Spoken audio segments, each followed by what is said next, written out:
안녕하세요. 엉투일기의 엉클 케빈입니다.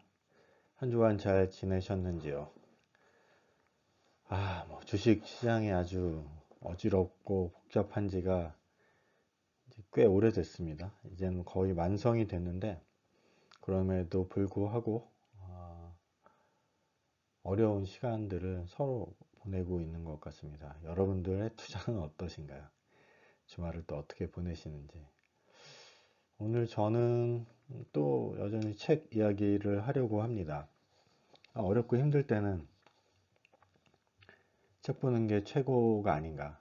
저는 개인적으로 그렇게 생각을 해서 책을 보면서 시간을 보내고 있습니다. 오늘은 동학개미의 스승 갓세익 전무님의 투자의 본질이라는 책입니다. 이 책은 사실은 작년에 나온 책이죠. 이렇게 틈틈이 읽어봤다가 그동안 계속 그 외국 해외의 그 오래된 피터 린치나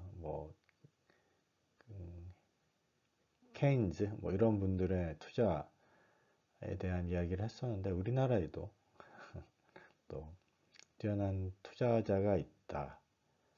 성과는 사실은 제가 잘 모르겠습니다만은 어쨌든 우리 동학개미들을 위해서 진짜 아, 진심을 담아서 투자에 대한 길을 열어주는 그런 분이 있다라는 생각이 들어서 그분의 투자의 본질이라는 책을 가지고 이야기를 하려고 합니다. 박세익 전무님은 투자를 해야 되는 이유에 대해서 아주 간단히 이야기하죠.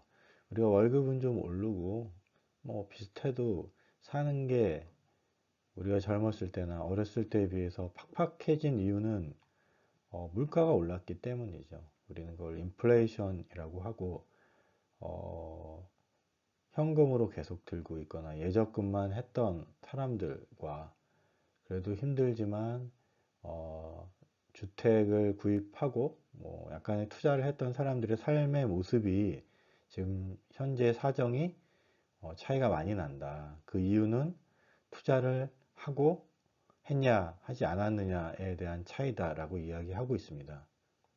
그리고 또 요즘 여러 곳에서 인플레이션에 대한 이야기를 합니다.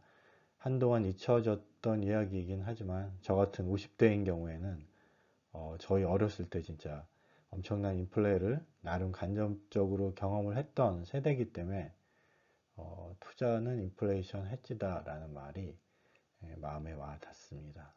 그래서 새삼스레 지금 인플레이션이 문제가 되는 이 시점에 역시 투자를 해야 된다. 그리고 그 투자는 어떻게 올바르게 해야 될까 하는 것을 팬데믹의 투자 관점이 아닌 인플레이션 해지 관점에서의 투자를 이 시점에 한번 다시 생각해 볼 필요가 있지 않냐 하는 생각에서 다시 투자는 인플레이션 해지다라는 그런 주제로 투자의 본질을 한번 살펴보았습니다.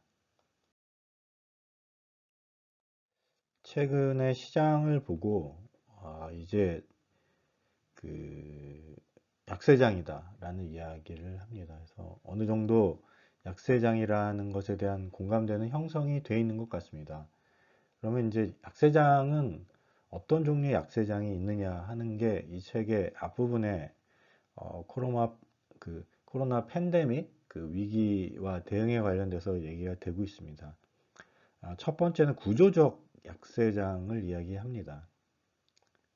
구조적 약세장이라고 하면 이거는 뭔가 오랫동안 이렇게 지속된 문제들이 구조적인 문제에 의해서 어, 거품이 급격하게 빠지는 경우 그런 경우에 이제 구조적인 약세장이라고 얘기를 하는데 2008년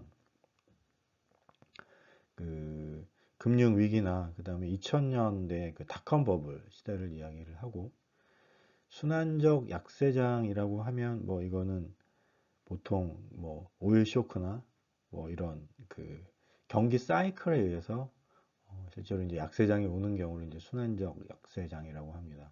우리가 보통 봄, 여름, 가을, 겨울 이렇게 이야기하는 이런 그 장세의 그 사계절 중에 이제 겨울에 해당하는 그런 순환적인 약세장을 이야기를 하고요.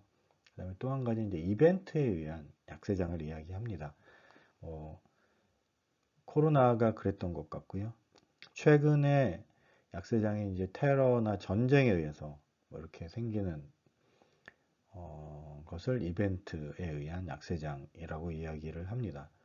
그러면 최근에 벌어지고 있는 이 약세장을 무엇으로 봐야 하느냐에 대한 걸 제가 생각을 해보면 크게 두 가지로 나누는 것 같습니다. 전쟁에 의해서 러시아와 우크라이나 전쟁에 의해서 촉발된 그 인플레에 의한 이벤트성 약세장이다. 처음엔 다 그렇게 생각을 했죠. 여전히 그 관점에서 보고 있는 분들도 계시지만 처음은 시작은 그렇게 했지만 그게 지금 구조적인 약세장을 건드리고 있다. 2008년 이후에 우리가 너무 많은 돈을 풀었고 그것들에 의해서 생긴 그 거품들이 이제 문제가 되는 그런 구조적인 약세장으로 가고 있다. 이렇게 이야기를 하는 사람들이 있습니다.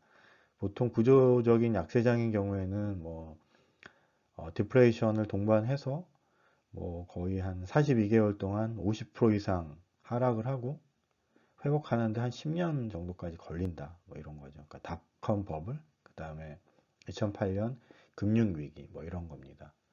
네, 금융위기에 의해서 생긴 금융장세의 거품이 이번에 터질 것이다. 이렇게 이야기하고 있는 사람들도 있는 거죠. 무시무시한 이야기입니다.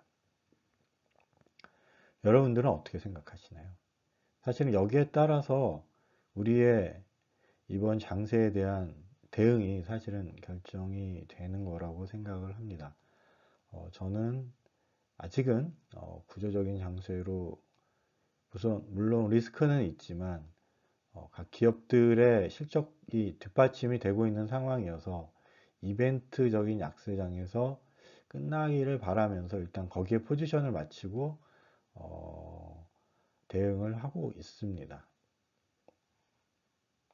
네, 그런 경우에 이제 인플레가 발생을 했고 거기에 대한 해지로서 여러 가지 방법이 있지만 주식 투자가 그 한 가지 방법이고 주식 투자의 본질이라고 하면 거기에 대한 대응으로서의 주식 투자의 본질이라고 하면 기업 가치 있는 기업에 어, 투자를 해야 된다. 그래서 기업 가치에 대한 공부가 필요하다. 그리고 위험 관리를 해야 된다. 변동성은 피할 수 없는 그 주식 투자의 속성이고 그렇기 때문에 리스크와 변동성을 구별을 해서 우리가 관리를 해야 된다라는 것이죠.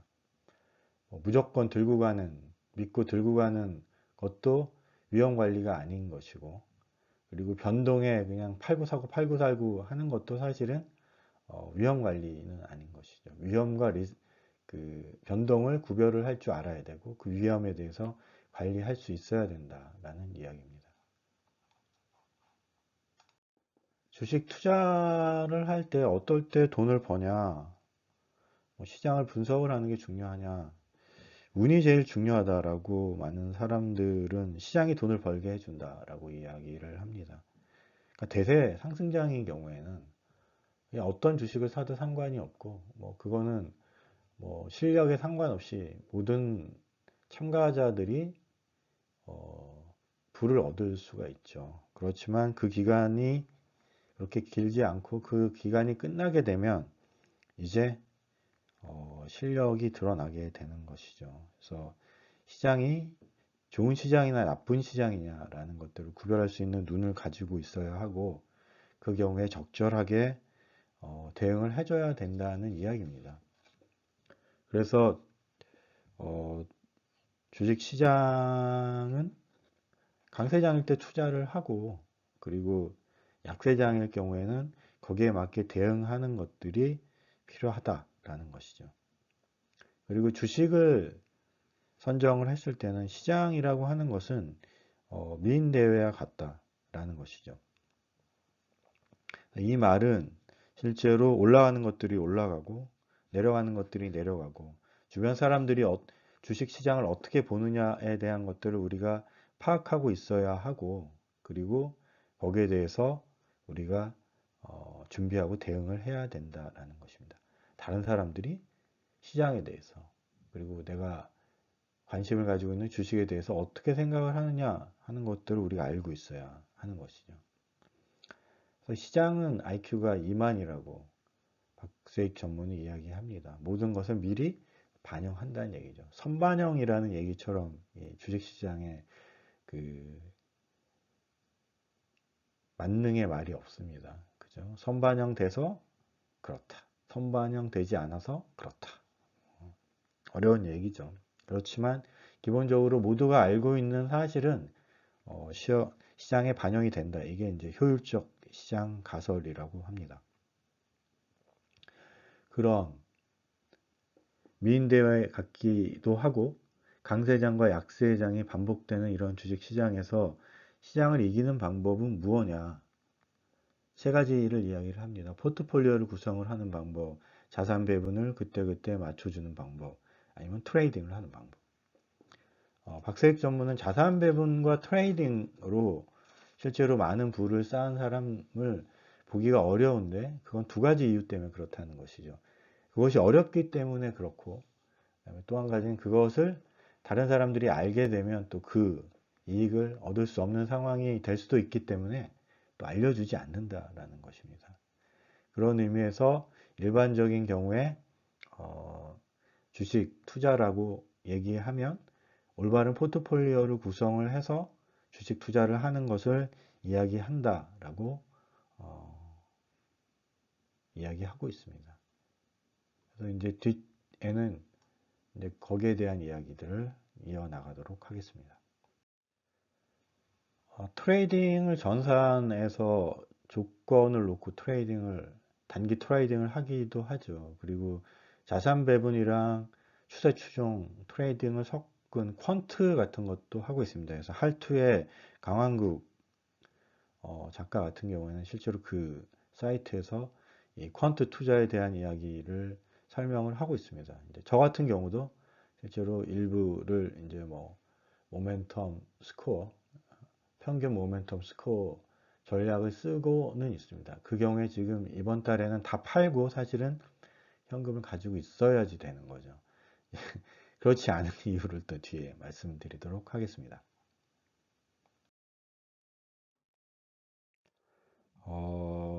포트폴리오 구성이라고 하는 것은 주식을 여러 종목을 좋은 주식을 선정을 해서 같이 가지고 간다는 의미입니다. 주식은 크게 세 가지로 나누고 있습니다. 하나는 성장하는 기업이 있고요.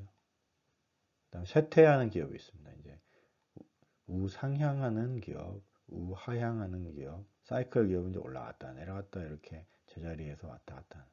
요걸 다 합친 게 지수가 되겠죠. 그래서 제일 좋은 방법은 성장기에 성장하는 기업에 투자를 하고 쇠퇴 기업은 급격히 떨어졌다 반등을 하는 경우에만 매매를 하고, 사이클 기업은 바닥에서 올라가기 시작을 할 때 주식을 사고 위에서 이제 내려갈 때 판다는 거죠. 그래서 이제 여러 가지 우리가 기업을 평가하는 지수들이 있는데 퍼라고 하는 것을 사이클 기업에 맞추게 되는 경우에 문제가 발생할 수 있다고 이야기합니다. 보통 저퍼에 사서 고퍼에 팔아라라고 이야기하지만 사이클 기업은 기업이 불황일 경우에 고퍼가 되겠죠. 가격 대비 이익이 굉장히 적어. 그때 사고, 이때 사고, 그 다음에 이익이 올라가고 주가가 올라가서 맥시멈이 돼서 저퍼가 됐을 때 그때 팔라는 거죠. 그래서 매매가 다르다. 같은 것처럼 보이지만 실제로는 다르다는 거고, 실제로 우리나라가 이제 사이클 기업처럼 움직이는 이유는 시가총액이 큰 반도체가 사이클 기업이기 때문에 그렇습니다. 삼성전자와 SK 하이닉스가 사이클 기업이거든요. 그래서 이제 그 구조가 좀 바뀌고 뭐 2위, 3위 뭐 이쪽에 사실은 성장 기업들이 좀 들어와 주면 우리나라도 뭐 이렇게 계속 미국처럼 우상향하는 그런 지수 모양이 될 수 있을 텐데, 아직은 사실은 물론 이제 레벨이 올라가면서 올라가긴 하지만 전체적으로 좀 약간의 사이클 기업적인 주가 지수를 가지고 있죠. 세계 이제 여러 지수들을 통해서 어떻게 성장 기업을 바로 구하냐, 진짜 성장 기업과 모양만 성장 기업인 것들을 어떻게 구별을 하냐, 그리고 장이 어려울 때는 돈 벌지 못하는 기업이 어떻게 되냐, 뭐 이런 이야기들을 하고 있습니다. 그리고 이제 거기에 이어서 투자의 마음가짐에 대해서 이야기를 하는데요. 이렇게 성장 기업을 선택을 하고 사이클링 기업들 그렇게 매매를 함에도 불구하고 이익을 보지 못한다라고 하면 가장 큰 이유는 잘못된 매매 방법인 거죠. 너무 빨리 팔거나 가장 좋은 주식을 비싸다고 사지 못하거나 뭐 이런 것들, 그리고 감정적인 매매를 하게 되는 경우. 저 같은 경우는 사실은 지금 주식을 들고 있으면 안 되는데, 이제 테슬라가 너무 많이 떨어지는 걸 보고 뭐 그냥 손 가는 대로 사실은 또 사게 되고 뭐 이런 것들이 실제로 본인이 세워놓은 원칙을 이제 지키지 못하게 되는 것이죠. 그래서 참 이 심리적인 부분이 뭐 지식이나 뭐 이런 것들에 비해서 더 중요하다라는 생각을 요즘 다시 하게 됩니다. 마인드 관리가 가장 중요하다라고 이야기를 하면서 책을 맺고 있습니다. 슬럼프나 어려운 상황에서 어떻게 견디느냐. 인생지사 세옹지마다 지금 나쁜 것이 꼭 나쁘지 않을 수 있다. 뭐 지금 잘못된 매매가 꼭 나쁘지 않을 수도 있다. 뭐 이런 위안을 좀 삼고 있고요. 항상 겸손해야 한다는 것. 한 군데 이렇게 집중해서 몰빵하는 거는 어느 순간에 이게 문제가 될 수 있기 때문에 조심해야 된다라는 것이고요. 그다음에 이제 자금 관리가 굉장히 중요하다라는 이야기를 하고 있습니다.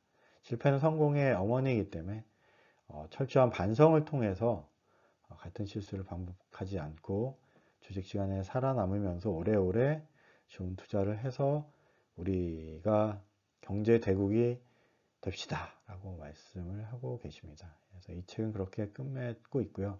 실제로 이제 이 책에 대한 자세한 설명을 다독다독이라는 데서 시리즈로 이 책에 대해서 4번 박색 전무와 같이 동영상을 만들어 놓은 걸 제가 아래쪽에 링크를 같이 걸어 두었습니다. 그래서 관심 있으신 부분은 직접 저자가 직접 이야기하는 그 책 이야기를 한번 꼭 들어보시는 게 좋을 것 같습니다. 끝까지 들어주셔서 감사합니다.